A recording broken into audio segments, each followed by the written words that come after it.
درنو لیدونکو او مینوالو السلام علیکم، وخت مو پخیر. پام ورګرځوم د نن ورځې تازه مهم او لنډو خبرونو ته. لومړی خبر د ولسمشر غني د تازه فرمان له مخې په پارلماني چارو کې د دولت وزیر ضیاء الحق قمرخیل د ننګرهار د نوي والي په توګه ټاکل شوی دی. دوهم خبر د امریکایي رسنیو د خبر له مخې د امریکا د بهرنیو چارو وزیر مایک پمپیو منځني ختیځ ته په سفر وتلی دی. راپورونه وایي پمپیو په قطر کې له قطري چارواکو او طالب مشرانو سره هم د افغان سولې په تړاو بحث او خبرې وکړي. دریم خبر د پکتیا والي حلیم فدایي له یو وسلوال برید دروغ وتلی. د پکتیا ولایت مقام د معلوماتو له مخې نن د لوګر ولایت د محمد اغې ولسوالۍ په شیخک قلعه سیمه کې د پکتیا د والي حلیم فدایي پر موټریز کاروان وسلوال برید شوی چې د امنیتي ځواکونو له کلک مقاومت سره بیرته مخ شوی دی.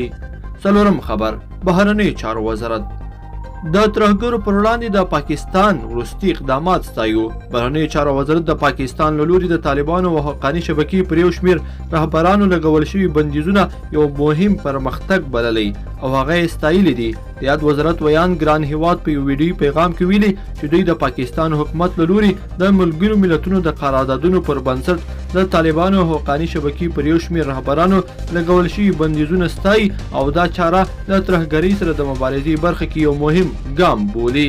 پنځم خبر کابل کې د نامنوي اوج او امني قومندان تبدیلیدل. د کابل امني قومندان له دندې لرې کړی شو. د رسنیو د راپورونو له مخې هغه په کابل کې د وروستیو نامنیو په غبرګون کې د کورنیو چارو د وزیر له لوري ګوښه کړی شوی دی. د کورنیو چارو وزارت هم تایید کړې ده چې امان الله وحیدي په کابل کې د وروستیو نامنیو او په تیره بیا د خپلواکۍ ورځې د جشن د نمانځنې پر مهال د راکټي بریدونو د کېدو او کمکارۍ له امله ګوښه کړل شوی ده. شپږم خبر او وروستی خبر روغتیا وزارت وایي هیواد کې د کرونا 46 نورې مثبتې پیښې ثبت شوي دي. روغتیا وزارت وایي چې د هیواد په بیلابیلو ولایتونو کې د کرونا 46 نورې مثبتې پیښې ثبت شوي. د دې سره د یادې ناروغۍ د اخته کسانو شمېر 10999 ته رسېدلی دی. لیدونکو په دې هیله چې د نن ورځې خبري ټولګه مو تر پایه راسره لیدلې وي. که مو دا ویډیو خوښه شوې ویډیو لایک کړئ سره او چینل هم سبسکرایب کړئ. تر بلې ویډیو پورې ښه وخت.